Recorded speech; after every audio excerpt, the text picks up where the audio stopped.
All right, I think we're on. Hello, everyone, and welcome, Darko, to the channel for the first time. How you doing? I'm doing great, Ben. Thank you for inviting me. Always happy to be here and communicate, talk with you. Thank you. Oh man, I am so pumped to have you on because ever since you started your channel, you've just been one of my favorite people to watch, and I think part of it is we're around the same age, same generation growing up. I feel a little kinship with you over that, but we seem to share a lot of the same just reading taste and just favorites. And so I've always felt a really close connection to you, and you've been a great commenter on the channel for a while. So man, I am so pumped to be able to actually chat with you. So welcome.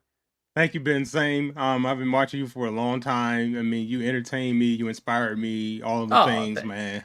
Love it. Love it. oh, thanks. And Theo at Recon Reader just subbed to Darko. Yes. Oh, thank you. Appreciate that. And I see Kindle. Okay. Darko does rule. Yes, Andrew, Andrew. thanks. Thank you, Andrew.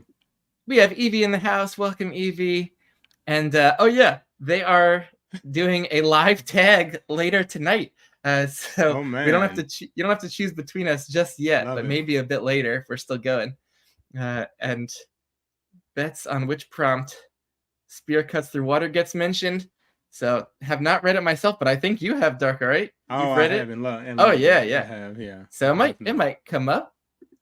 And oh yeah, we got through our technical difficulties. D is in the house, Bestie. and D, welcome. And this is the new thing, the live tags started by Alan and Joanna, and it looked fun. So let's Yeah, keep that train rolling. it did.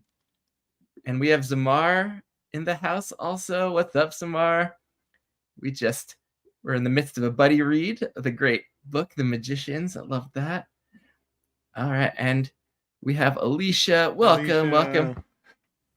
All right, so this tag was created by Patrick Ryan. He has a great channel over at Patrick Ryan at Books, maybe. And he was so creative in coming up with this tag based on all of the different allomantic powers that all the different metals have in the Mistborn universe. And it's just one of my favorite tags I ever saw. I was planning to do it on my own, but there's a lot of prompts, and it was going to be a really long video. And I realized it would be so much more fun to just spring these prompts on Darko Live. He has not seen these. He is going to come at this blind. I've already prepared answers, so I'll go first with all these. I'll put the prompt up on the banner at the bottom. So if you're there in the chat, you can throw in your own answers to these in the chat. Just go crazy in the chat. And I'll throw out my answer, give Darko some time to think, and we might also just chat about everything as we go. So here we go. And if you're familiar with the Mistborn metals and their powers, then this should you could appreciate everything that Patrick Ryan is doing here, because I am just in awe of what he did with these prompts. So, and if you want to pull up an allomantic metal table, that might help too. But we have Britain in the house as well. Hey, what's up, bro? Awesome. And Kyle's here too. All right, yeah. He's got to get warmed up for his live tag in a bit later. But can't wait. You gotta watch that. Here we go. So the first prompt is iron. So iron, when you burn iron, you're pulling things toward you. So this was a book you pulled forward on your TBR. And so that was an easy one for me, because for a long time, I was not planning on reading A Song of Ice and Fire. I was going to wait for as long as George is alive and maybe going to release Winds of Winter. I was always going to wait on that coming out to then read all the books leading into that. And I'd seen the show, so I wasn't in any great hurry to kind of learn the story. But a couple of years ago, I was so busy with different things going on in my life that I pulled this forward because I wanted a book and a series that I already knew the story of, that I was kind of spoiled on already, that wasn't going to completely hook me in, and that I could just read in little bits and pieces when I had the time. And I was like, you know what? Oh, that's the perfect time to do a Game of Thrones, since I'm not going to get sucked in because I already know what happens. And that was completely false, because I totally got sucked in, and this took over my Mhm. life at a time when I did not have the time for this, but I made the time. And I then went on to binge the series over the next bunch of months. So, yeah, did not plan to read this for a long time, but then I couldn't. Yeah, George's, even though I knew what was going to happen, George's writing was so evocative, the specificity, all the little details. Man, it just the story came alive in a way it just didn't for me with the show. So, yeah, No, I that was get one it. I pulled forward on the old TBR. Yeah, Game of Thrones was a huge game changer for me. It was my gateway to adult fantasy, so I totally get it. I love all the books in the series. Oh yeah, yeah, me too. It's really splitting hairs for me. What are my favorite ones? It was just incredible going through all of them and seeing things that just didn't even come up in the show. Little Hmm. things and little details and bits of lore and world building, and I loved it. I love how many important little details there are that George lays throughout those books. Yeah. It's insane. It's insane. Um, All right. ooh, um, so Kyle I'm, got I'm another copy. I'm gonna have to shout out Bestie for this because with D because of her Kings of the Wild has shot up my TBR Mm. because she has just ranted and raved about this book for a Ooh. while and I've never read it. So I plan to read it over the next month or so because it was on my TBR for years, but it really wasn't on my radar. And even though I have a copy of it, but when I heard her talk about it and a couple of things mentioned, especially with LGBTQ representation in the book, and I was like, okay, I have to check it out. Yeah, there's definitely some good LGBTQ representation, but it's just a fun time, Mm-hmm. and I think that's a good choice.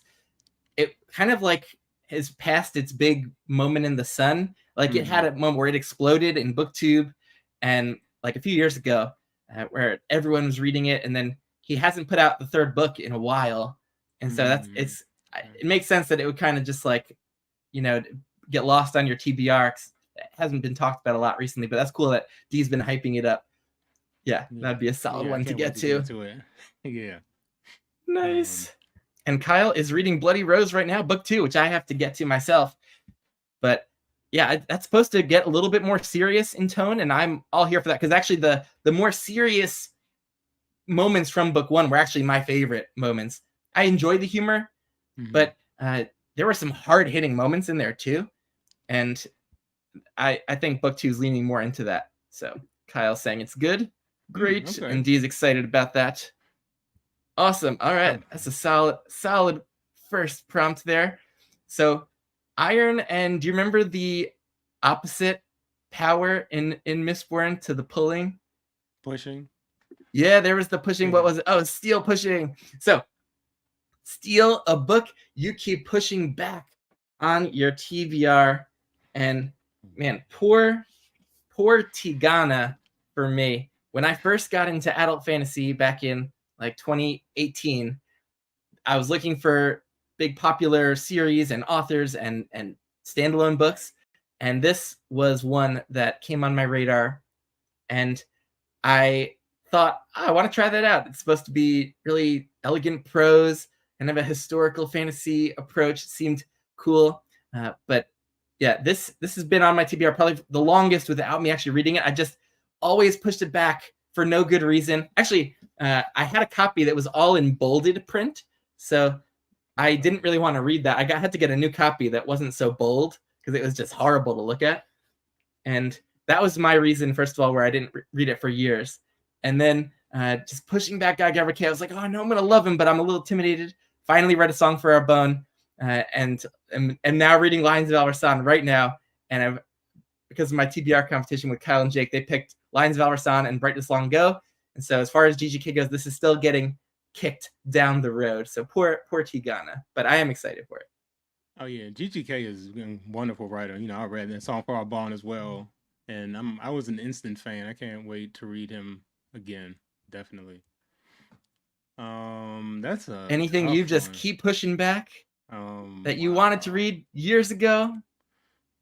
I I'd have to say, Memory Sorrow Thorn, like that whole trilogy by Tad Williams. I've had Yeah. that on my TBR for probably at least like 10 or 11 years, maybe. It's been a long time.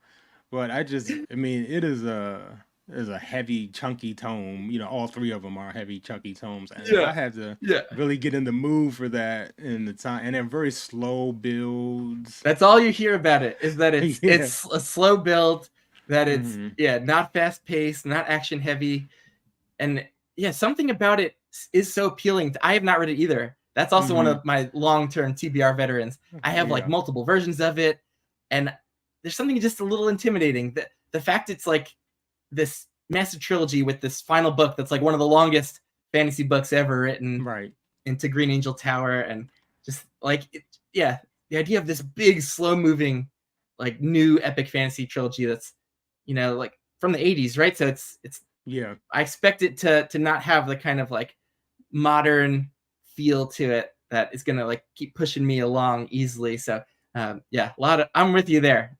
That Yeah. one that keeps on getting pushed back, but it feels like a pillar of the genre that's like some kind of bridge between the more classic era and the modern era. So it seems really important Yeah, to it read. does. So And yeah. when George R. Martin said it inspired A Song of Ice and Fire, my ears perk up. So, Oh, it's definitely worth a read. oh yeah. Well, that could be a good candidate for a little buddy read between us if we need a little extra motivation to read Definitely. it. So okay, Totally. we'll keep make that mental note for us. All right, so we both got to do Memory, Sorrow, and Thorn. Anything in the chat? We got Novel Insights. Hello, and doing a buddy read of Tigana with Collins Corner. Nice, nice, man. Guy Gavin, okay, I'm one book in, but I can't wait to read everything. The writing is just so evocative with emotions and imagery. It's unbelievable. Phenomenal. Oh, we got Brian from Belltube. What's up? Brian, that's my boy. All right, next prompt. We have Tin. Do you remember what Tin does? You didn't know you were getting tested on I Allomancy did today. not. This is the one that is the sensory one. You burn tin and all of your senses are sharpened. Yes, got it. Okay. And so Patrick's prompt for tin was a book you read because the cover caught your attention. But I want to add in a little extra since to relate to the tin burning, which is that if it was particularly immersive with sensory imagery. And my answer is actually going to cover both of those sides of the prompt. So when I saw Legends and Lattes kind of coming out by Travis Baldree, I had already listened to the Cradle audiobooks. I was a big fan of Baldree as a narrator, and I saw he'd be releasing a book, and I was intrigued. And then I saw the cover. I was like, oh my God, that's just popping for me. That Oh cover, yeah, that art style, those it colors. is. Mm-hmm. And I was a huge fan of this cover, and like I have to read that. I read it really before it blew up and really loved it. And then I don't know if have you read this one yet? I haven't. I have not. Ooh, oh, this is a good one to go for at some point when you need a little change of pace. But this is all about opening up a coffee shop, and the imagery in the coffee shop. I just wanted to be there so badly.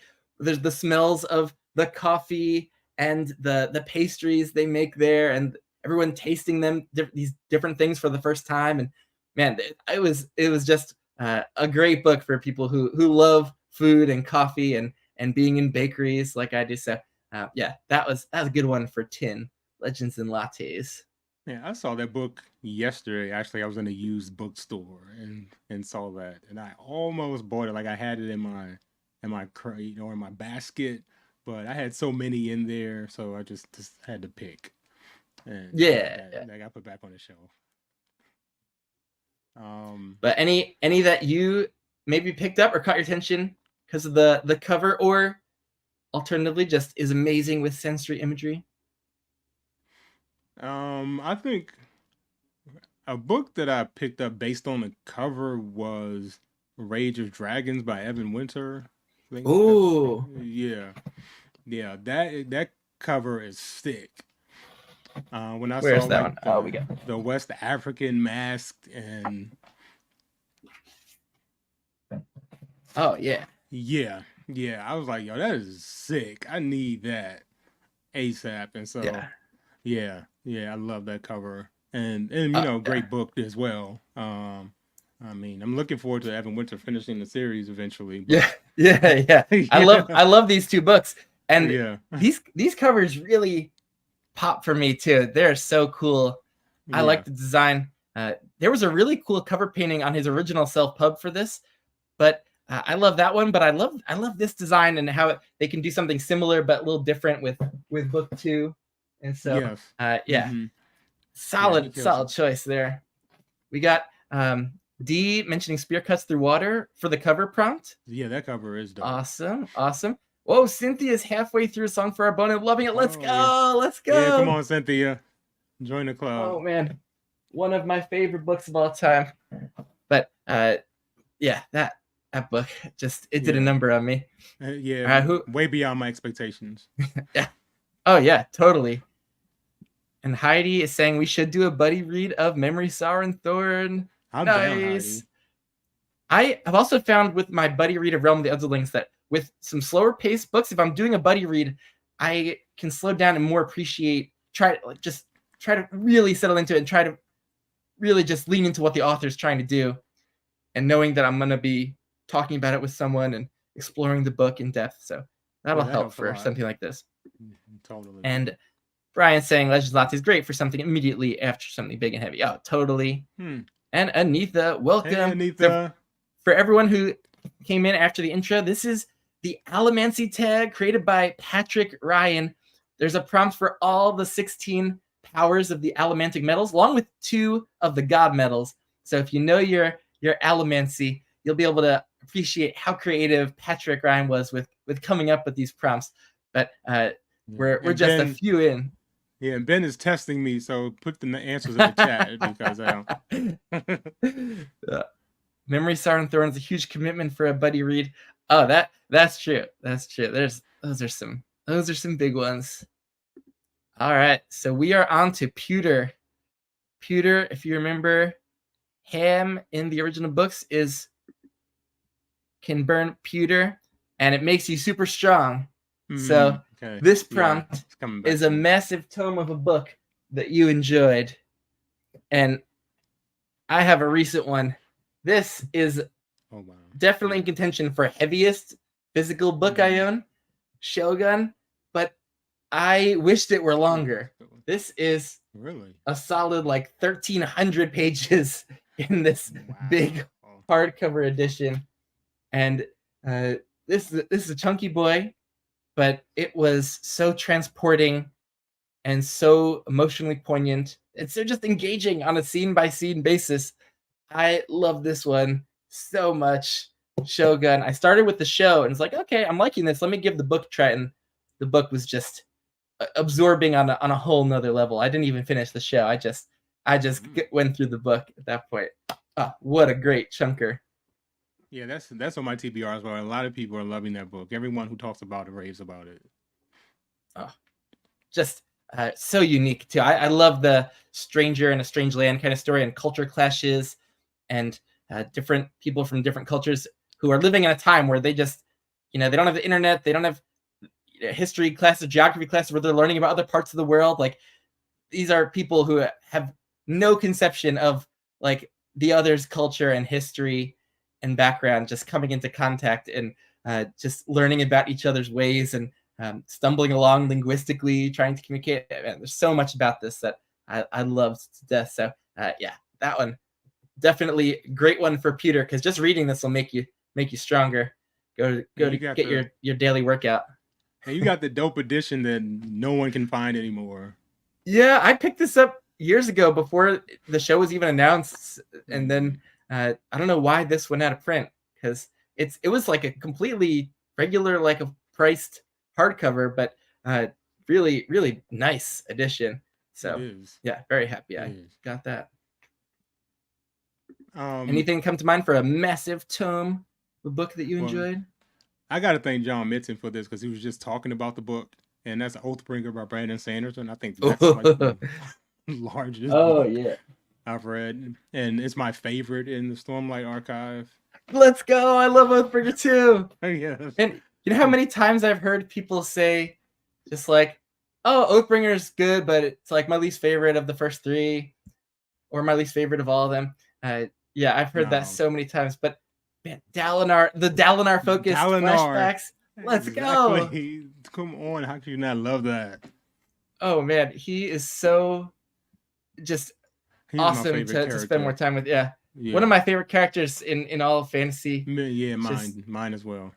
Love And Dalinar. just a treat in that series. You get different ages of POVs and protagonists, but like so often we get the young adult POV or the protagonist, and to get just this grizzled middle-aged POV character, and it's so perfect in that series. He's written very well. I have to give Brandon Sanderson a lot of props for Dalinar.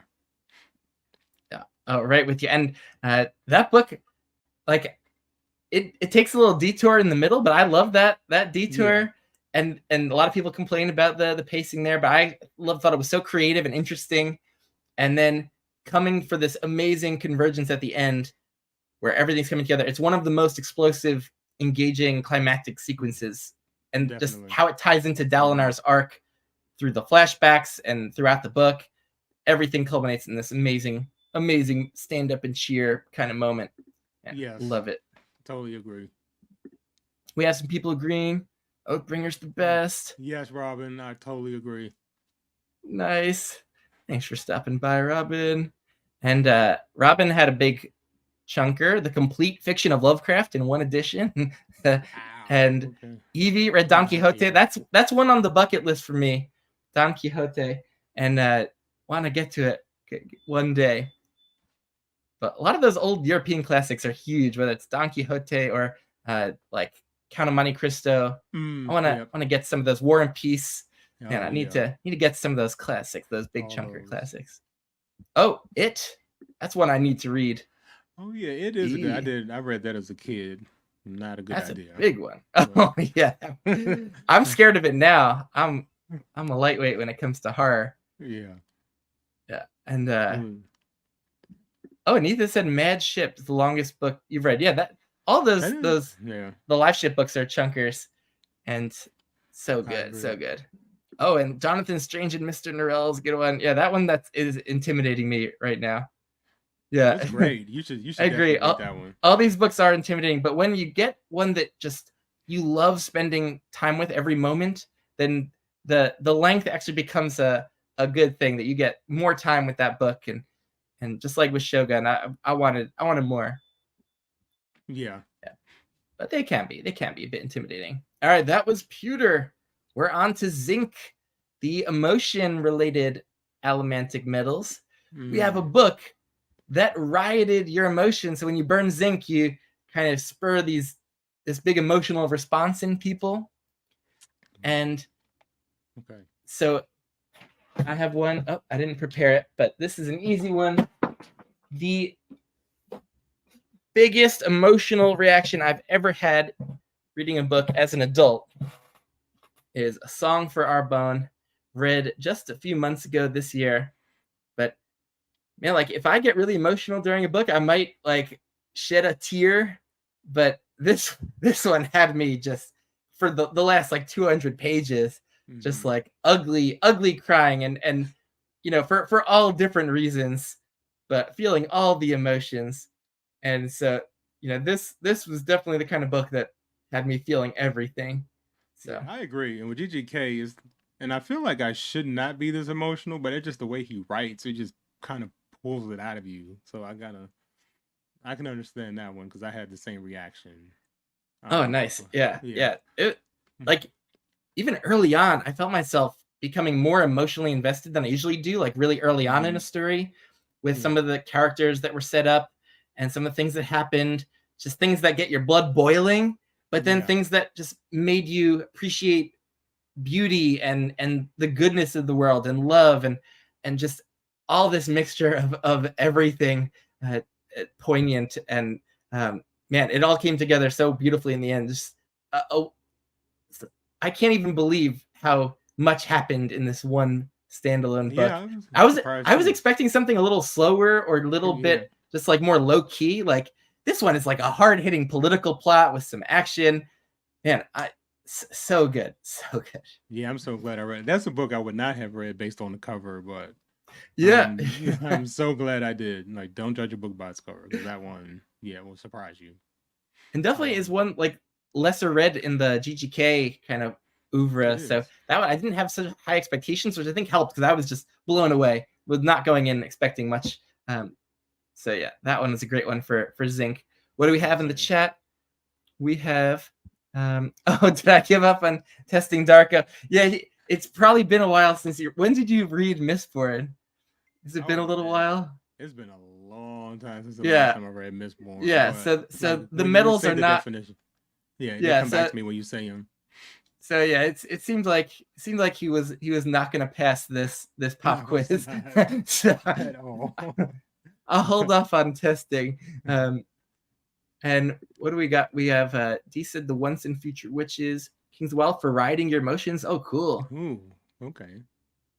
And then for Kings of the Wild, that side character who joins their journey for a little while, like I don't remember their name, but that definitely got me emotional. The brothers, the one that was blind and the one that was helping him see by describing everything around him, like that's part of the story. Talking about, yeah. Oh my god, that part of the story. I wanted to read as well. Yeah. That those brothers, like, what an incredible touch to that story. Mystic River. Oh my god, I saw that movie. Really heavy movie. I could imagine that. And Heidi says Boudica Dreaming the Eagle. Ooh, I gotta read that. The brothers Gwyn have really been hyping that historical fiction book up. It's like about a slave uprising, I think, in ancient Rome. Not too sure. I don't really know the history around that. Really? And Evie got emotional with Happy Place by Emily Henry and Assassin's Fate. Yeah, yes, I'm not. Evie. Oh my god, Assassin's Fate. I'm not prepared. I'm not prepared. Do not remind me about it. I'm almost there. Oh my god. Talk about ugly cry. Oh god. Oh god. Oh man. Yes. I'm starting to get misty eyed now just thinking. Oh boy. Yes. Oh my gosh. Oh man. Anita, I'm with you. Ship of Destiny. That one is one of the ones that got me most emotional too. Jade Legacy, great one. Lonesome Dove. I gotta read that. Everyone who reads that is like new favorite book of all time. So that's one me, Britton, Matt, and from Matt and Books, Tori, a whole bunch of us are reading it right now. Yeah, and did Anita also read Boudica? Yeah, sounds like it. And Heidi was also saying Ship of Destiny. Oh, we've all read a lot of the same really emotional books. Yeah. Oh, awesome. All right. The opposite of the rioting allomantic power was the soothing one. So that was brass. The people that could burn brass are the ones, the soothers. They kind of tamp down emotions. So this prompt is a soothing comfort read, and I don't think I have it with me, but I'm going to go with Piranesi. And there were definitely aspects of this book where the tension got ratcheted up, and it wasn't comforting. But for the parts where we're just spending time, especially earlier in the book, like the first half, where we're just spending time with Piranesi, wandering around the house, doing his daily routines, and he's just reflecting on life and just what he's trying to figure out about the house and the world, and his love of all the sculptures and the animals that are living there, the birds. Like, man, those parts of Piranesi, I wish there were more. Like that was so comforting for me. That was definitely one that took me out of my normal routine of reading those high stress, just high stakes books, and just transported me to a different kind of place and feeling. So loves Piranesi. Yeah, I love Piranesi. Yeah, 5-star read. Comfort. I'd have to say Goblet of Fire. That's my comfort read. Yeah, definitely. Favorite book in the series, and this is my go-to when I just want to read one book in the series and not the whole series. I'll read Goblet of Fire. That makes sense, because this one feels like maybe the most just standalone-ish. This one is just it has this whole new plot arc with the Tri-Wizard tournament. Yes. And all these adventures around each leg of the tournament. And this one starts with the visit to the Quidditch World Cup, right? Yes. That one, that's in this book, right? Oh, that's so great. Man, the delights we get throughout these, like the expansion of the world building, and Yes. just, man, that trip to the Quidditch World Cup, that was so cool. It's one of those things that just had me, just my imagination just flying and soaring as a kid Yeah, reading this. same. Yeah, that's what I mean. It went. Harry Potter went to I think another level with Goblet of Fire. Oh, great pick. And we have Shad joining. Welcome. Hey, Shad. Bridget coming in. Hey, Bridget. And Evie just read Persuasion. I think she reads this every year, I saw. And that seems like it's a soothing comfort read for Evie. I got to read that. I did enjoy Sense and Sensibility, my only Jane Austen read back in high school, but gotta give some more of those a try. So for people that are just joining, we are doing prompts based on all the different Allomantic metals created by Patrick Ryan. So creative. I love this tag that he came up with.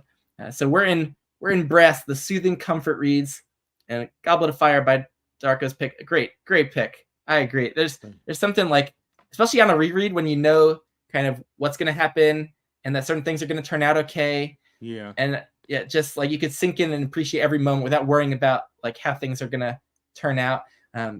Just like trying to figure out the clues of what's going to happen in all the different Triwizard tests. Like, oh, that's so cool. Oh, love that. Going to the bathroom with that golden egg, right? And trying to, and like having the discussion with Moaning Myrtle. Like all these different scenes are popping up in my head. And I just love how I love how they did Dobby in that book, because I think they did him wrong in the film, but you know, he plays a much larger role than he's given credit for in the movies, and Goblet of Fire really shows that. Yeah, love Dobby in the books. Oh, do we have any other soothing comfort reads? Lord of the Rings. That makes sense. Those movies are comfort watches for me, for sure. Me, same for the films. Ooh, Rhaenyra, Shad saying, I can definitely see that. And HP, The Hobbit. Oh, that's a great comfort read. All right, thanks everyone for your soothing comfort reads. We are on to Copper. Now, Copper is an interesting one. So that's the one where when you burn it, you create a copper cloud, so you hide all kind of Allomantic abilities from like detection. Okay. So every group of Allomancers in Luthadel, they have to have one of those kind of copper burners who can hide them from the authorities. And I can't remember the guy in Mistborn who's their copper burner. He's like this older guy. He's a little cranky, but I love that character. Anyone help me out? Is that Breeze? Is he the copper burner? No. He was he was a soother. He was a soother. Who was the copper cloud guy? Love that older guy. But so that's what copper's used for in Mistborn. So for the prompt, it's a read that you didn't advertise to anyone else. So maybe you're a little embarrassed. It's not the type of thing you normally read. So I have a funny story around this. I was supposed to do like a Secret Santa kind of gift for a coworker a bunch of years ago. And I was looking for possible books, and I was looking at Barnes & Noble, this book by Rainbow Rowell. I think it was Attachments. It's like this adult kind of romance book. And I got it thinking I might give it to my coworker who I knew enjoyed reading, but then I read it to see if it was going to be like appropriate to give, and I ended up like getting totally sucked in and reading the whole thing in one sitting, and be like, okay, that was great. I actually really enjoyed that romance. I enjoy a romance book every now and then, but my high school friends like gave me a lot of flack once for reading a Nicholas Sparks romance book, and so I've always been, I think, a little embarrassed after that, and I went on to binge a bunch of Rainbow Rowell books, Attachments, Fangirl, Carry On, the kind of Harry Potter spoof. But I had a good time, and I just kept that on the down low. But now I'm happily proclaiming my love for those books, because they were so absorbing, and I really want to try out some more romance. I know Evie's been hyping up Emily Henry. The Love Hypothesis is one I've seen get some love from recent years, but I did not really advertise that I was reading all these Rainbow Rowell books. One of them is Attachments, is about this guy who works at a company like as a kind of email screener, where he can view the private emails sent or by anyone at the company, and so it's kind of this like weird rom-com movie situation where he's like seeing all these emails getting sent back and forth by these people at his company, and he's kind of getting romantically interested in them. And it sounds very creepy, but the way it plays out actually was super satisfying. She usually writes more young adult books, but like Fangirl, about a college girl who is obsessed with writing fan fiction for something like Harry Potter. But that was awesome. That was more a conventional story, less creepy than Attachments. But yeah, deeply enjoyed those. We all have our guilty pleasures. I mean, actually, that's a pretty easy one for me, and I don't even mention it on BookTube, but like I kind of enjoyed the Twilight books. Ooh, I've never read them. Yeah, and I read them years ago, like when they were hot, and everybody was reading them. And I actually had a pretty good time with them. I know that right now they're panned, like everyone just kind of poops on them, even some of the actors from the films. But at the time, I thought they were great. I mean, they're not Shakespeare or anything, but for a quick, fun read, I don't think they're as bad as people make them out to be. Yeah, no, obviously millions of people enjoyed them enough to be, have this huge fandom, and to make the movies really popular. And but the books really were popular before the movies ever came out. So yeah, they were. Yeah, the books were a phenomenon. Yeah, I've not read them it. myself. Yeah, I was Team Jacob. I was like, yeah, I was so into it. I kind of know what you're talking about. I think I did see the first movie when it came out, so I know like Team Edward, Team Jacob. Like I understand what that means. And oh, Matt's here. Welcome. I feel like when Darkus says he kind of like Tyler, he really means loved. Oh yeah, they're my top 10 of all time. Evie's with you. Would have been great if she stopped at Eclipse, Breaking Dawn. Do you know how many books there were? I agree, Evie. Yeah, Breaking the movie kind of did. They changed some things from Breaking Dawn, which made it better. But yeah, the ending of the series was pretty anticlimactic. How many books was it? 3 or 4? Is it it was just 4? It's 4. Maybe it's 4. I think. Okay. So it would have been better as just like a trilogy. Yeah. Oh, and Shad got us covered. The character was Clubs, the person that was making the copper cloud for the team in Mistborn. Yes. Sure is. That was great. Yeah. And Robin said, reading Mein Kampf, like that's a interesting book historically. So yeah, very. Lots of valid reasons for reading any book that's been ever written for just curiosity, historical reasons. But people might get wrong ideas. That is understandable that you'd want to copper clad that. All right. Let's go to the next prompt. Oh, Eclipse. Anita threw Eclipse across the room. Oh, that's funny. I love that. I love when people get heated about books. I do too. Let the anger flow sometimes. We spend our time, and reading these, and when the books don't deliver, it's okay to get upset, a little salty. It is. I love Britain throwing shade at the writing. Poorly written. Love it. I've not read any of it myself, but I definitely studied this era in college, and I imagine it is some dark stuff. I love that Anita had to clarify as the first one she threw. I think Anita probably does throw books. Yeah, I just had this. I think she does regularly throw them. Can we confirm, Anita? I think you're doing that all the time. Yeah, throw the book at me. All right. So the opposite of copper was burning bronze. That's what seekers do to kind of find other allomancers using their powers. So the prompt for bronze is a read that was enhanced by seeking out others to share it with, either in an actual buddy read or maybe just the community, the fandom, and finding others that have read it. We have I gotta go to my list here. What did I have for this one? I had yeah, this one is Realm of the Elderlings. So I enjoyed the Farseer trilogy, but doing a buddy read with Colin at Colin's Corner, where we would chat about every book afterward and be able to chat like on Discord with our reactions as we went, like that definitely enhanced my reading experience for Live Ship and Tawny Man and Fool's Assassin, where we're up to now.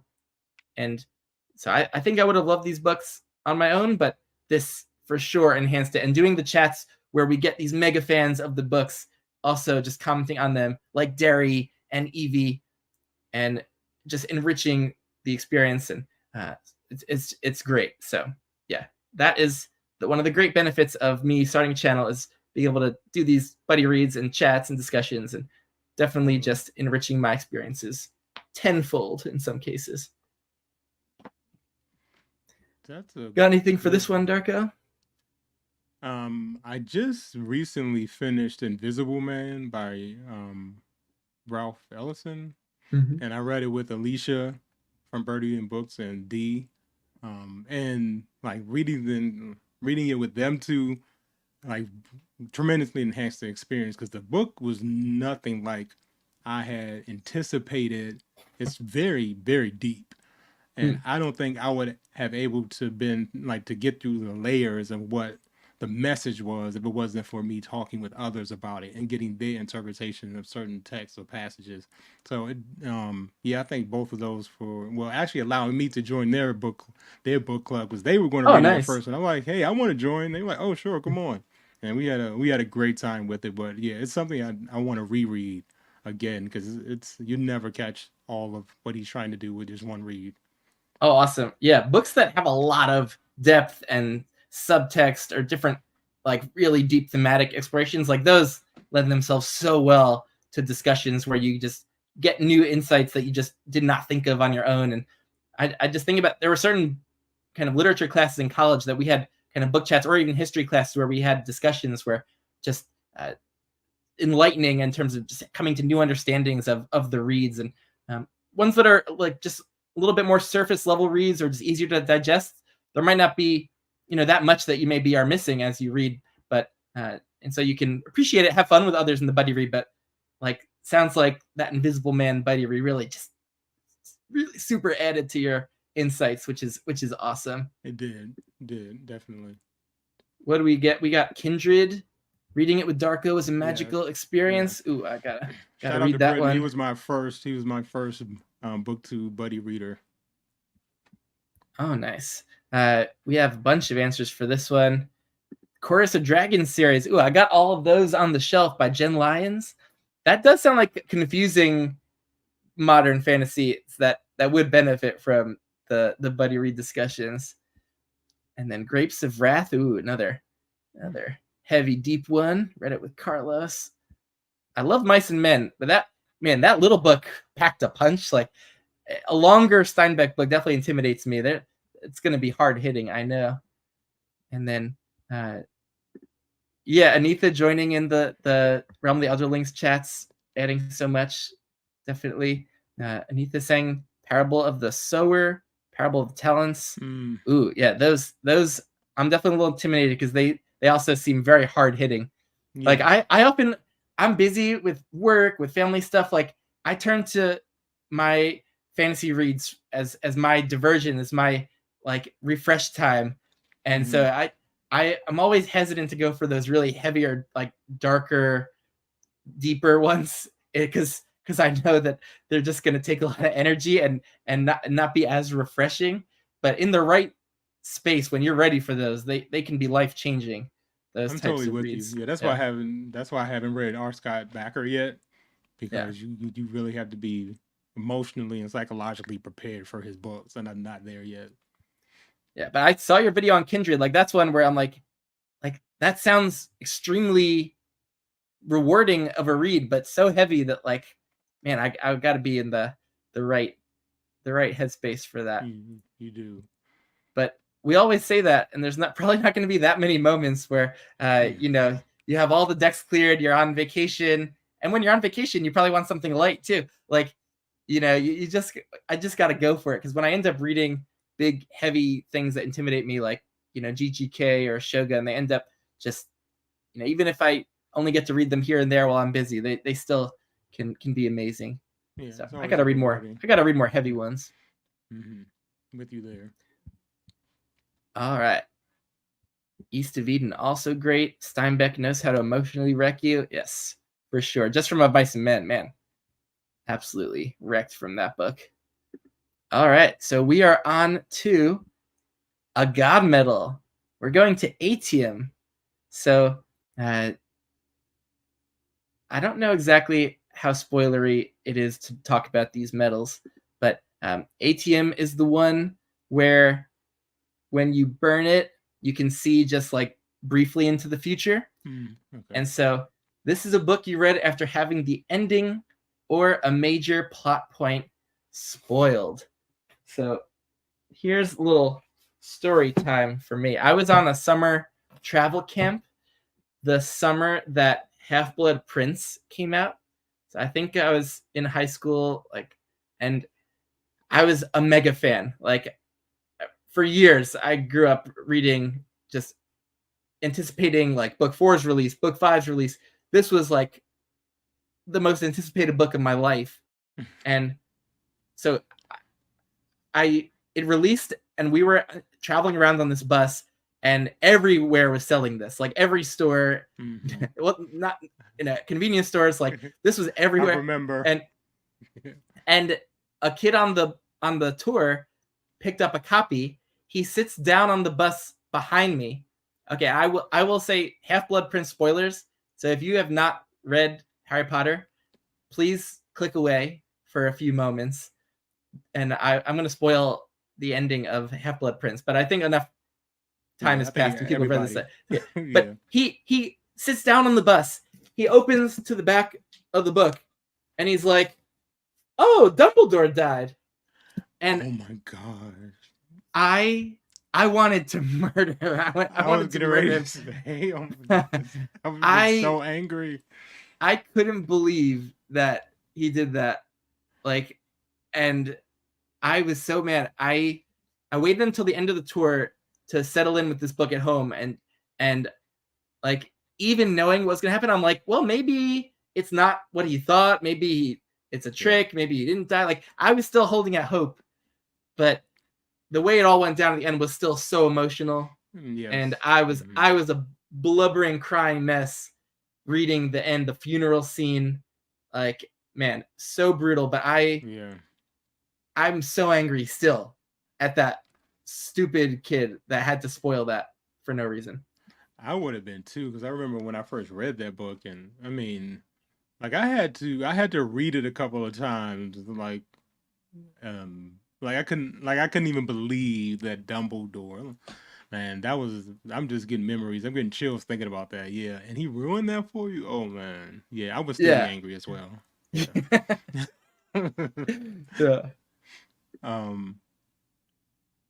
Britain had a premonition. Yeah. I hate spoilers too. I really just love being surprised and the tension of not knowing what's going to happen. But it's not a requirement for me to love books. I love rereads and still feel tension on rereads. So yeah. But I do love that first time. I love just not knowing anything that's coming. Evie, lucky. Never had a book spoiled. I love it. Really? Love it. Wow. Watch the adaptation first. Yep. That's what I did with Song of Ice and Fire. Yeah. Yeah, I'm with you, Bridget. Even when it's non-spoiler, like, you get intimations of things based on how people talk about the book.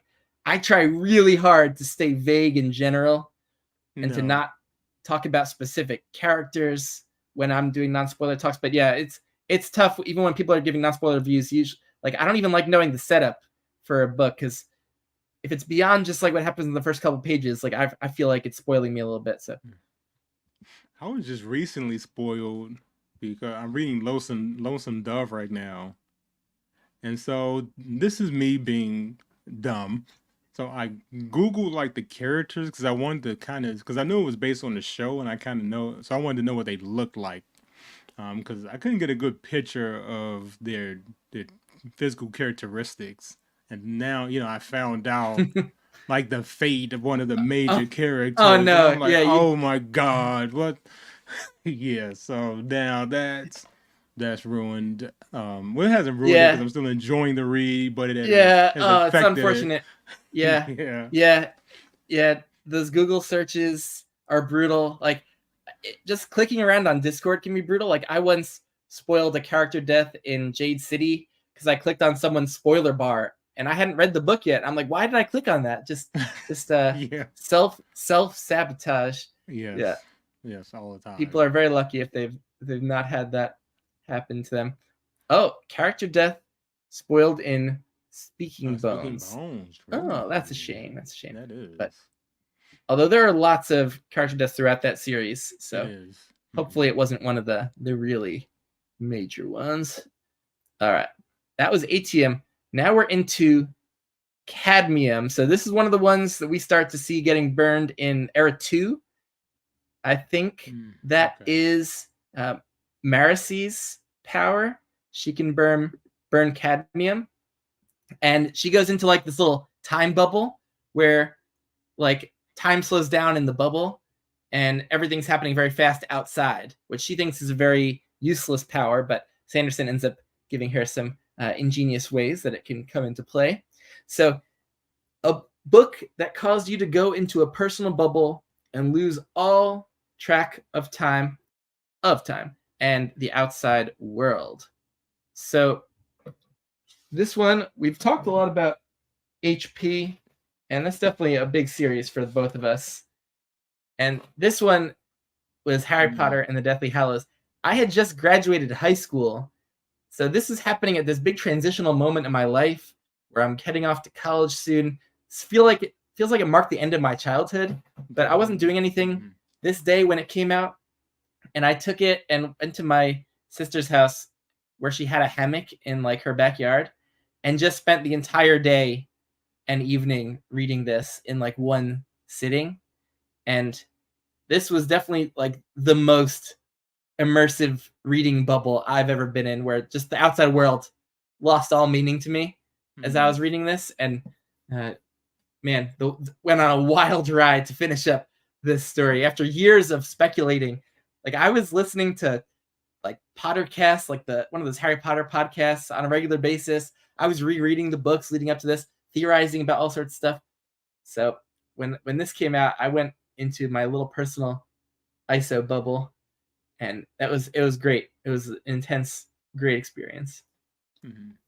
I can definitely relate to that. I have to say, the first time I attempted Malazan, like the first few books, I was so into them because it was unlike anything I'd ever read.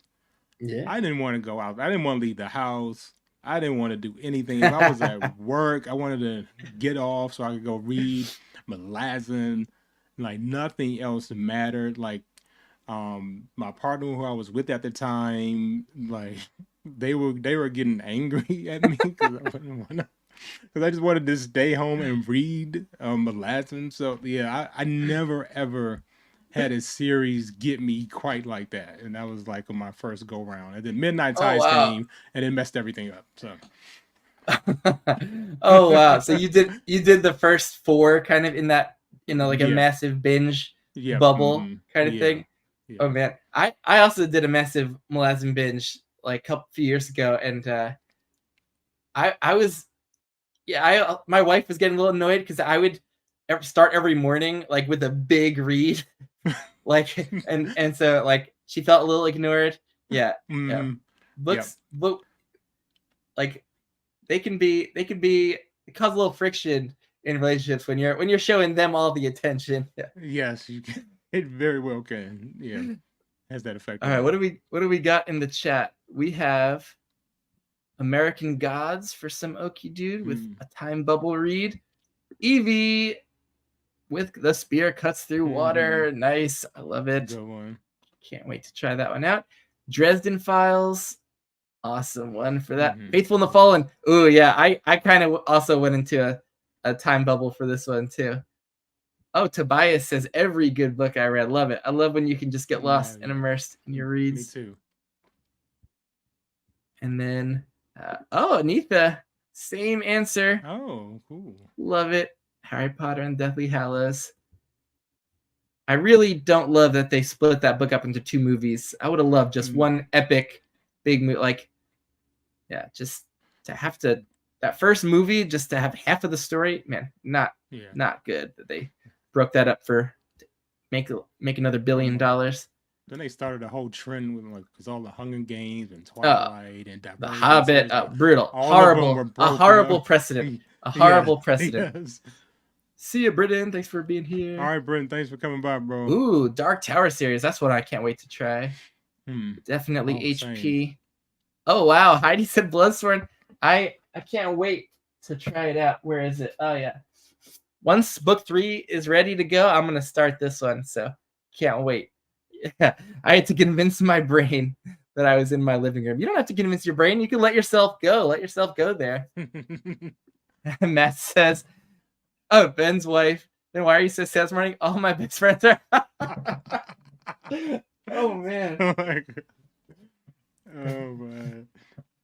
Yeah, like with molesting, like there's some dark moments in books, like Deadhouse Gates.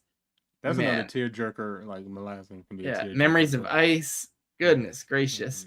Bone Hunters. I definitely was spending a lot of time with Bone Hunters. A little extra time with books those weeks I was reading that one.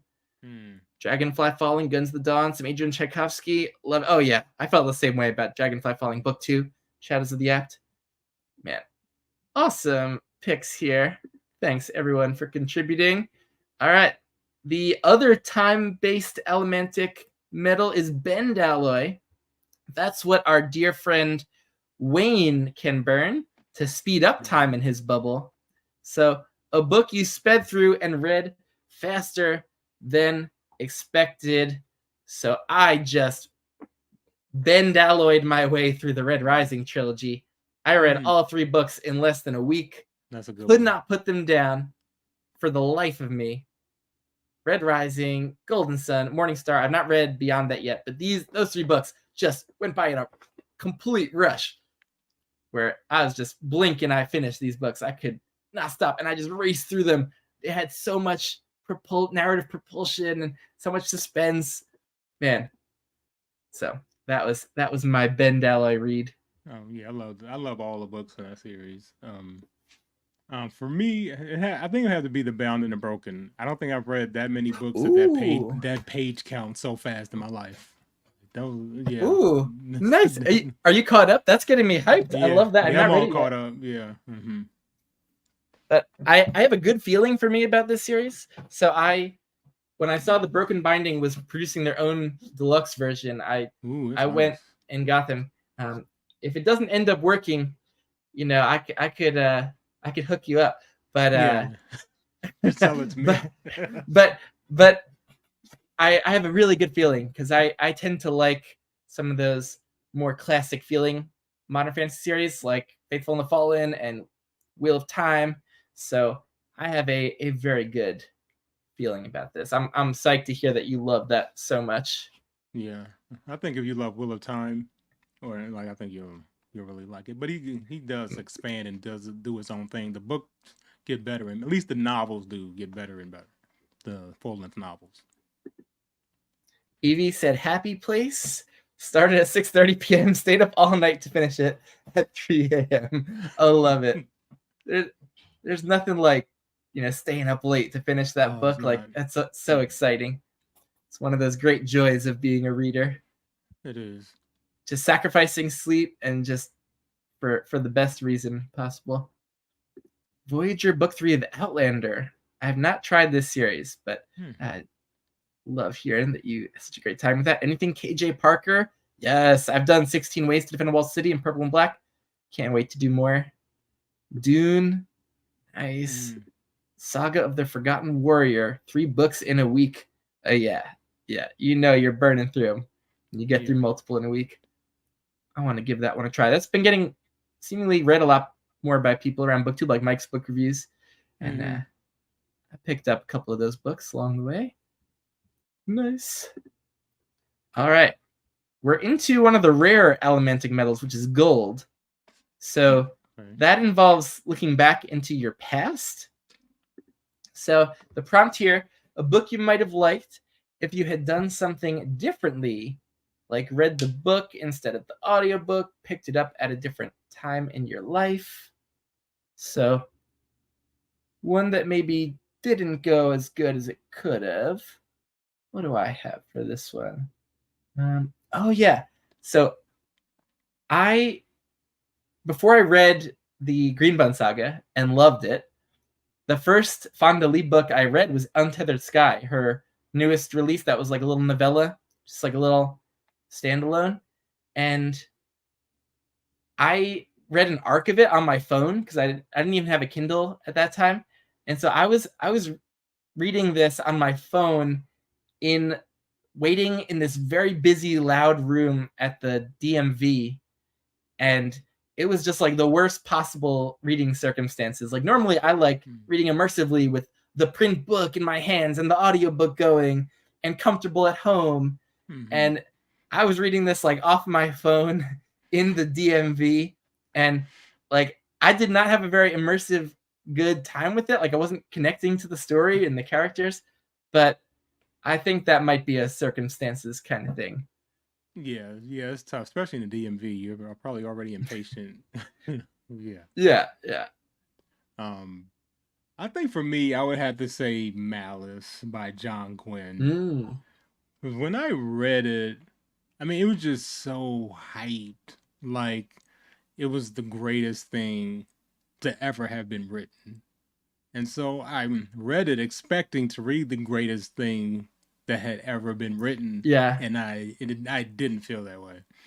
And I think maybe if I read it now, since the hype has died down over the last couple of years, if I go into it with better managed expectations, that I would appreciate it more for what it is. Because I like John Gwynne as a guy. Like I watch his interviews. He seems like such a great guy. So I really want to like the book. But, you know, I think I might give it another chance now that the hype has died down.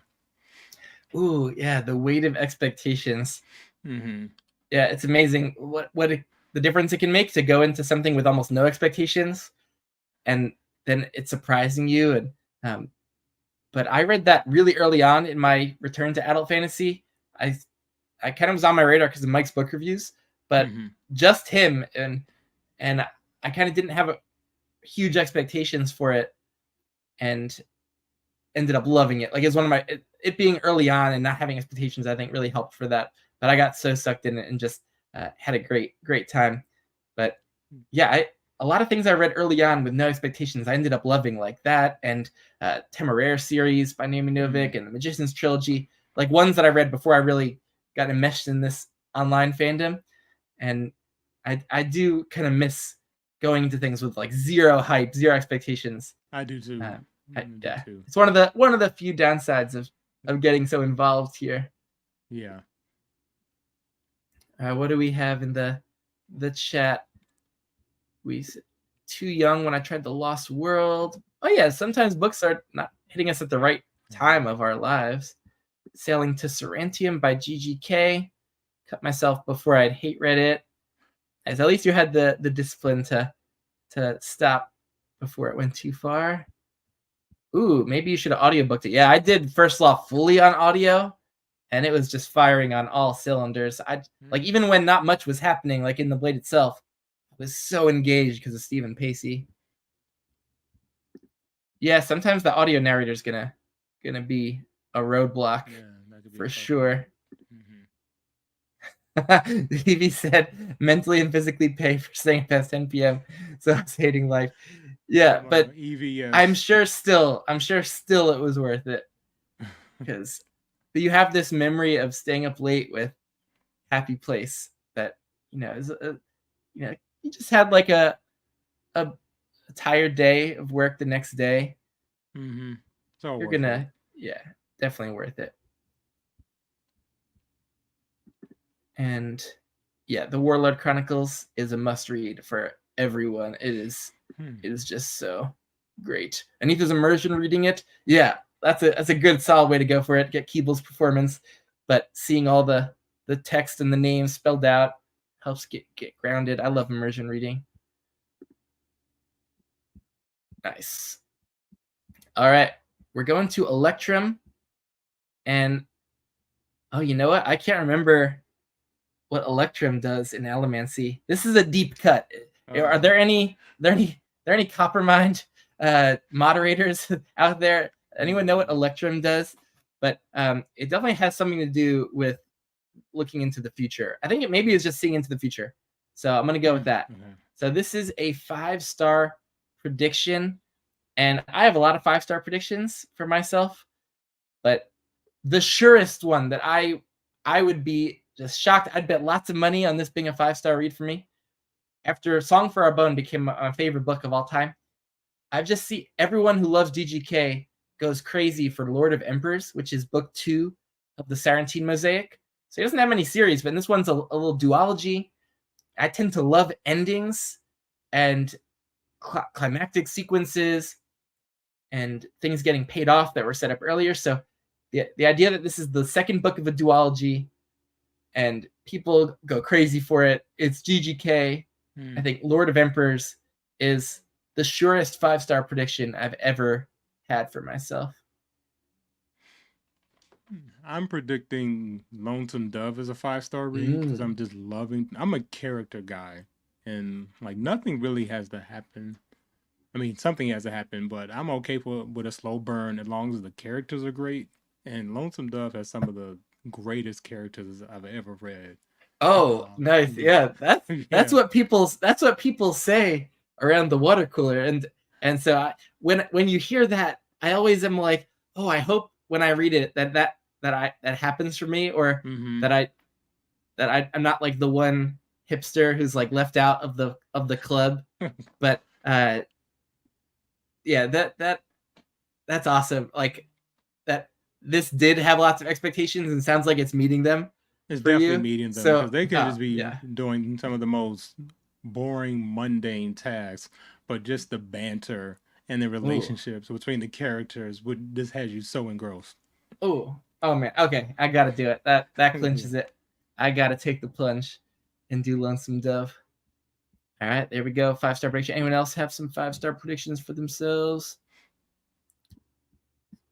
Let's see.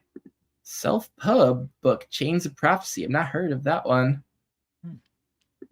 Evie has one, The Saint of Bright Doors. Haven't heard of that one either. Boy's Life. Oh, that's one that like people like has been gaining steam on BookTube along with Lonesome Dove, like as one of those big character books. Have you read that one yet? I have not. That's another one. Oh yeah, great things. Yep. Yeah, that one and Lonesome Dove are the two that are like, you know, people just rave about the character writing. I definitely want to get to that one too. All right, we're making our way through. We only got a few left. We have Chromium. Now, there are some the metals that haven't really gotten explored in the books yet are these ones where like I think this one, Chromium, is where you can like target someone else and deplete their metal reserves. Like you can empty them out so they can't do anything. Oh, cool. So here's a great prompt by Patrick. A book you read based on a recommendation or review that you DNF'd, hated, or send you into a slump. So someone just chromiumed you and emptied you out of your powers. So I read a lot of things based on like reviews on BookTube or Goodreads of people I've been following for a long time. And Patrick is one of those big pillars of the community who, and we've shared a lot of our fantasy reads that we've loved. And when I saw him raving about the first binding by R.R. Verdi, he read an arc of it before it came out, this new epic fantasy series. I saw his interview with Verdi, but he was just, I loved how Verdi came off in the interview, and he was just raving about the book in his video review. And I picked it up on release and then just had the worst time imaginable with it. Like it was the biggest slog. It was 800 pages. I didn't like any aspect of it. Like I didn't connect to the characters, the world building, the writing. I often just like butted heads with, and it was the slog of slogs for me. So that I took a whole month to read. So that for that month I was basically in a reading slump. Oh, that's a tough one. Oh man. I have to say N.K. Jemisin, Mhm. the first book in the Broken Earth trilogy, because she won all kind of Hugo awards and For all three, yeah. all three, and and she was a black female author, so I was mad that I didn't like the book and mad that it was a black female author that I didn't like, because I wanted, I was like, this is something I've never seen before, but I just, oh my god, it was torture. Like her writing style, I just could not get into it at all. So Yeah, that's not uncommon for that one. If Matt from Matt's Fantasy Book Reviews is here, he could commiserate with you. Um, I actually had a pretty good time with the fifth season. It was book two where like it just became a slog for me, but I actually gelled with her writing style, the voice. It's a very strong voice, and the second person, like I mhm. could easily see it just like clashing with any reader. Yeah, Yeah, and it's funny because that's actually the very reason I subscribed to Matt's fantasy book reviews. He was the first booktuber that did yeah. not like that book. I was like, okay. Oh yeah. Uh, it's Oh, I'm it's sorry, gratifying. Evie. Yeah, it's okay. No book is gonna work for everyone. Um, Hmm. and it's gratifying when you don't like it. It's good when you find others that had a similar experience. Like you don't feel crazy. Like you don't feel like you just didn't see what everyone else saw. Like it's nice when you find others in the community who just shared an experience with the book, whether it's loving it or just having a really bad experience. So Hmm. it's great to be able Totally. to find people out here who had similar experiences. Uh, we had Priest of Bones, didn't work. Hmm. Ooh, I haven't tried that one yet. That's a Uh, popular one. and oh, Neith said you didn't like fifth season. Well, there's so many other series out there. It's okay if he doesn't like that one. Um, They're like unsubscribe. oh, Evie, sort of Kaigan. Yeah, definitely Oh with you yeah. there. Not Oh my not god, being as yes, blown Evie. away. Yeah, I agree with you Yeah, 100% on that one. yeah, Yes. that was one where I had sky high expectations that didn't help I did me. as well, and I DNF'd Yeah, it. I was like, I can't. Yeah. yeah, not the most elegant, refined fantasy writing in there. Um, yeah, there we go. Am I taking crazy pills? Yep. Yeah, I'm sure we've all had that thought at one time or another Yes. for books that are so overly hyped. But it's fun too to join the bandwagon when something's hyped and you end up loving it. You can join the bandwagon like that. That feels great. But uh, also like feels can feel good to like establish your own personal taste where it's like I don't love this popular thing and that's okay. And figure out what didn't work and try to Exactly. refine your own taste and yeah, that's okay too. All right, so that was Chromium. Nigrosil. I think this is the opposite power where you can kind of boost someone's allomantic reserves or powers. So if Chromium steals them, Nigrosil kind of boosts them. So this is a series a friend recommended that you ended up loving and or binging. So for this one, I think I'm gonna go with a booktube friend, Alan, Library of Alexandria.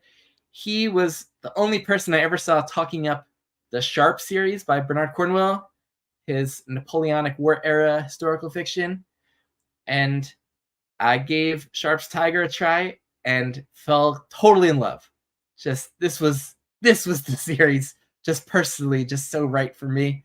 And over the next year and a half, I think I went through all 23 of the books and just had a great time overall and just sent me into the opposite of a reading slump. Just had me reading and listening all the time and just were so fun. Yeah, loved that. No, I love when that happens. Um, I have to say the Dresden Files. That was, Nice. yeah, recommended to me by a very, very good friend of mine. One of my only friends who read fantasy, and she loved it. And she said, "You gotta check it out." She said, "Matter of fact, we'll do a buddy read. I'll read it with you."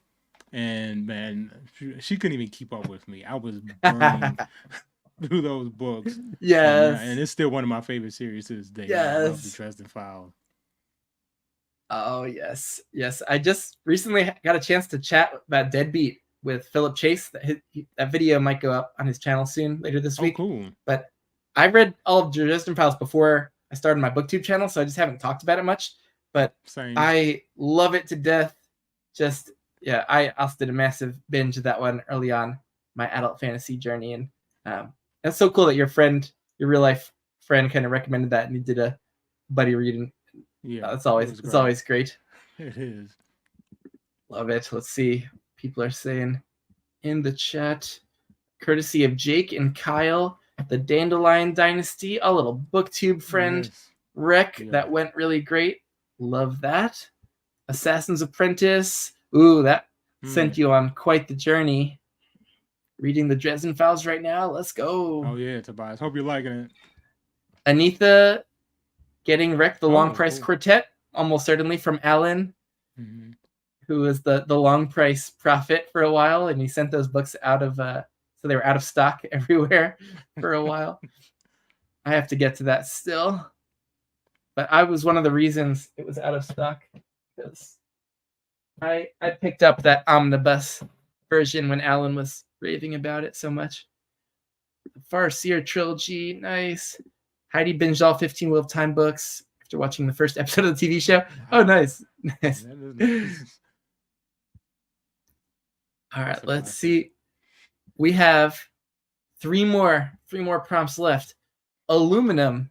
So aluminum does show up in the original Mistborn series. When you burn it, it completely depletes you of all of your allomantic reserves. It empties you out. So the prompt is a book or series that left you with a major book hangover. Talking about the Dresden Files. So I did this before BookTube, and my reading pace was slower. When I listened to things on audio, I was listening at like 1x speed. Now I listen a little bit sped up. I also I'm reading more, listening more. Like it's just more of a daily part of my life at every spare moment. And so I'm getting through more books now. But when I did the Dresden Files, I was reading more slowly.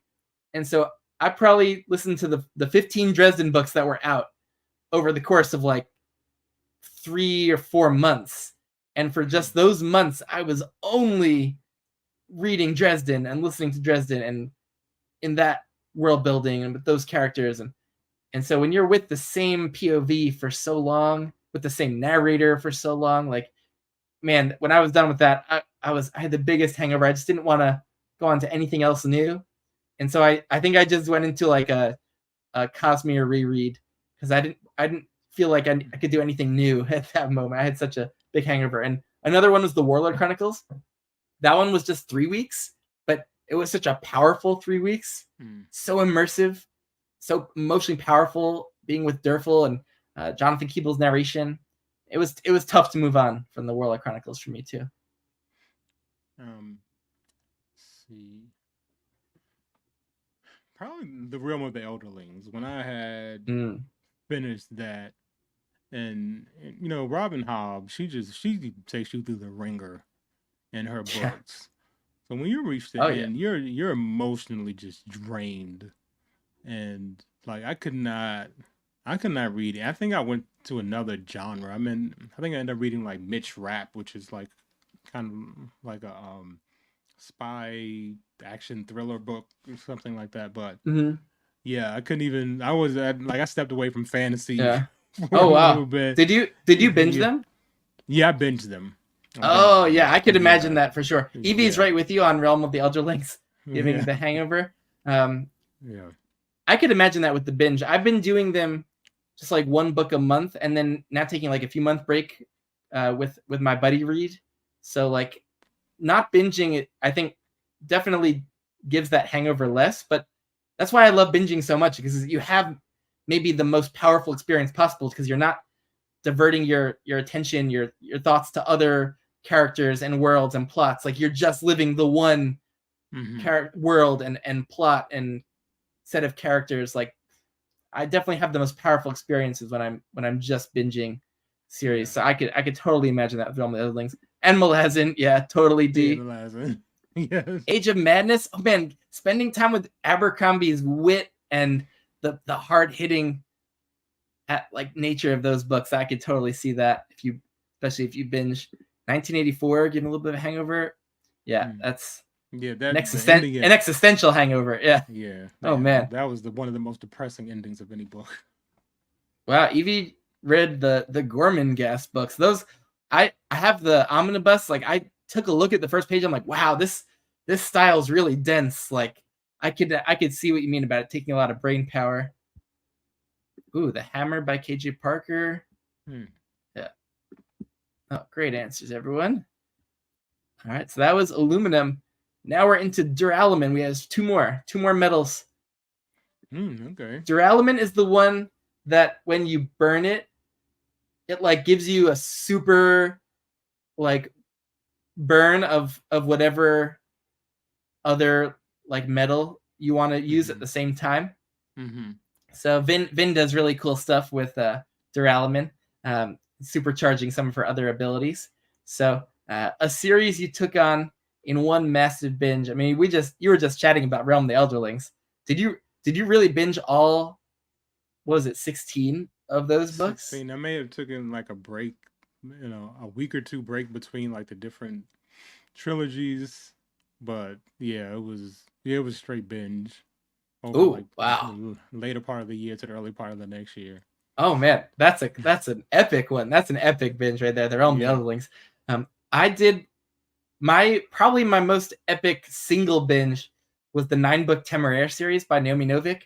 I was kind of on vacation and not working and abroad and just had a lot of extra time, and I burned through those books in like less than 2 weeks. Just read all 9 straight through and loved it to death and just got so into it.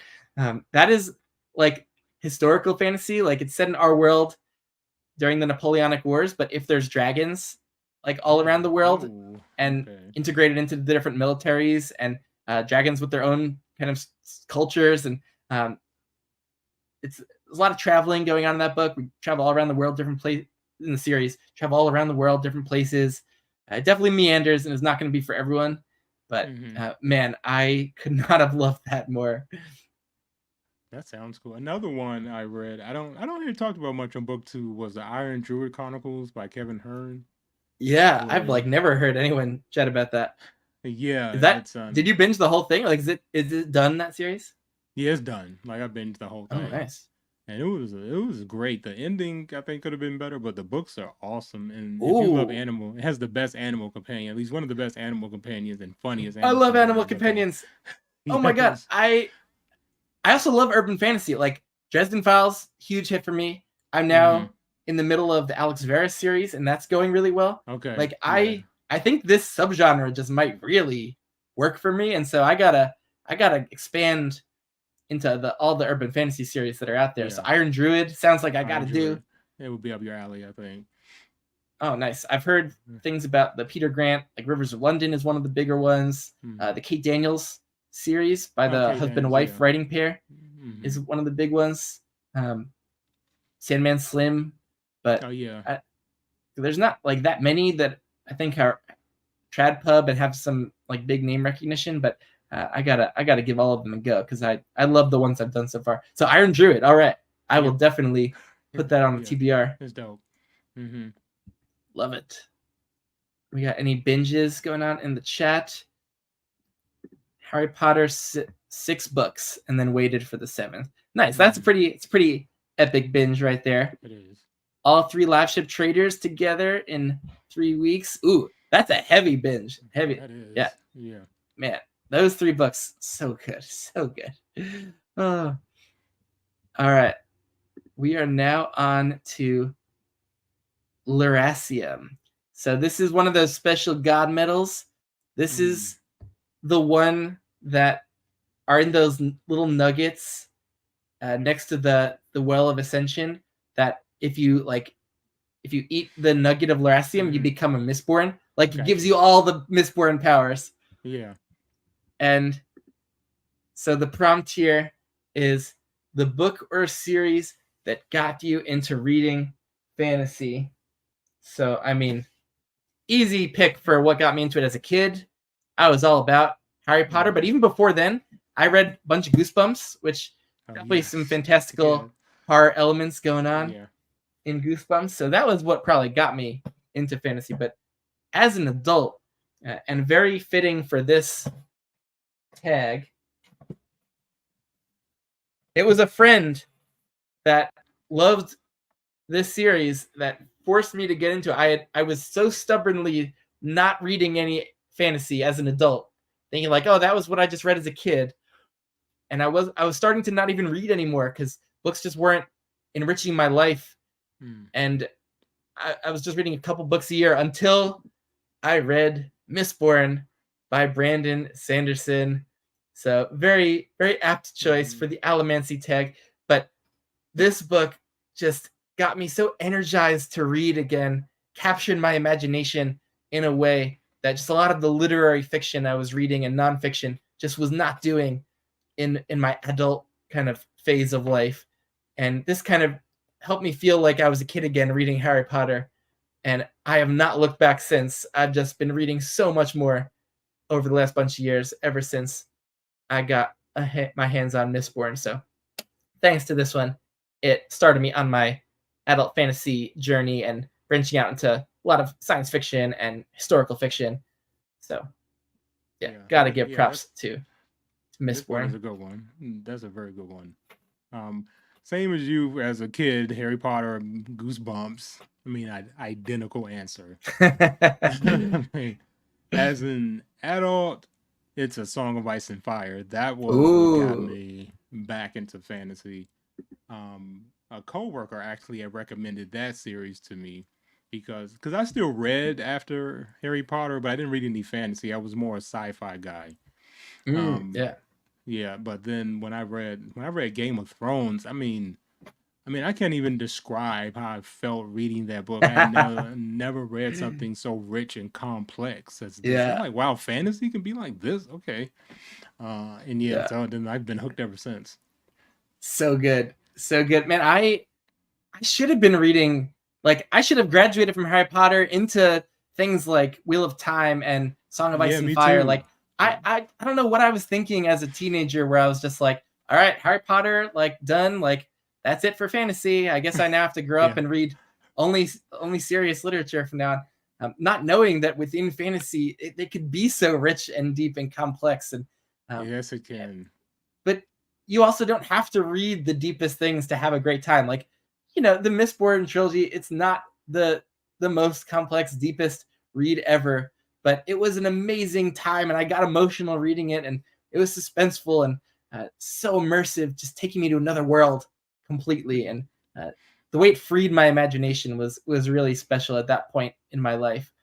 So, and another thing I appreciate about fantasy, more so than sci-fi, is how character-rich fantasy stories are. And oftentimes, I actually learn a lot about myself as a person when I read another character I can relate to, then I can like better understand why I made a particular decision in life or why I did something or said. So, I mean, it's fantasy, I think, doesn't get the credit it deserves at all. Yeah. Amen on that. Like, it's just, when you can start to relate to those characters and they're put in all sorts of really intense situations, and you could, place yourself in those shoes and think about how you would handle that situation, or how the characters are handling it, and how they're inspiring you. Like, maybe you wouldn't be as brave or courageous or heroic, but you're kind of being inspired by them, and help you transcend your existence and who you are, and try to become something better. I love how inspiring fantasy can be in that way, and transporting. And you're right, in a lot of sci-fi, it doesn't have that same kind of relatability on the character front as fantasy does. Some sci-fi I've read does, but it's very rare. But you're looking for really different things out of most sci-fi books, I think. But just to come in, like that's one sci-fi series I think. Interestingly, the ones that like are kind of sci fantasy, like Red Rising and Sun Eater, are Balanced too, the yeah. ones where like they have a lot of crossover appeal. Yeah. But it is rare. Yeah. Oh, Heidi said The Witcher, watching season 1 of the TV show, and then Dance of Dragons was 2011's 8 years of no fantasy. Wow, so The Witcher got you back in. I love to hear that. Yeah, man. All right, that finishes it up. That was the end of the tag. So Man, thank you so much. One. Yeah, that was really good. Kudos to Patrick Ryan. Yeah. I definitely am I tagged him in the description. I should also link his original video where he did his version of this. But kudos to Patrick Ryan for coming up with 18 prompts that fit these allomantic powers so well, and just the great variety of prompts here. It was such a good idea. So thanks to Patrick for the great tag. And yes, I had a great time. Everyone in the chat, you were great. Thanks for adding so much along the way. Fun. I think Brandon Sanderson needs to see this because he did his books justice with this tag. That's true. I could tag his YouTube channel, and at least his people who manage his accounts would see. I'll be going to Dragonsteel, and so maybe if I get on the radar, I could be on their special list for perks and things that they send out to the big booktubers. But I'm way too small for any of those. But yeah, maybe I should tag him. But this was great. Thank you everyone in the chat, because you were there commenting along, adding in your picks for all these. And Darka, it was an absolute pleasure. I cannot wait to buddy read some stuff with you when the time is right. When the time is right, we got to figure it out. But maybe we could knock off Memory, Sorrow, and Thorn, or at least the Dragonbone Chair could be a nice aspirational buddy read for us at some point when the time is right. Yeah, we get Heidi in there. Yeah. Tobias, thanks for stopping by. Tobias, appreciate your time. Tobias, same to you, man. Thank you for coming. Bye, D. The best D. Off for an all-nighter. Yeah. Oh, man. Thank you for staying up so late. Yeah, thanks, D. See ya. And thanks, Evie, for all your amazing contributions from the very beginning. Yeah. Thank you so much. Evie is on BellTube this week. Just a quick shout out to Evie. Oh, yeah. Hey, yeah. Definitely go check out that chat on BellTube. And that wraps it up for the Allomancy tag. I hope everyone had a fun time. If you're seeing this after the fact on replay, feel free to put answers to any or all the prompts in the comments to the video. And we'll catch you later. See you guys. Thank you.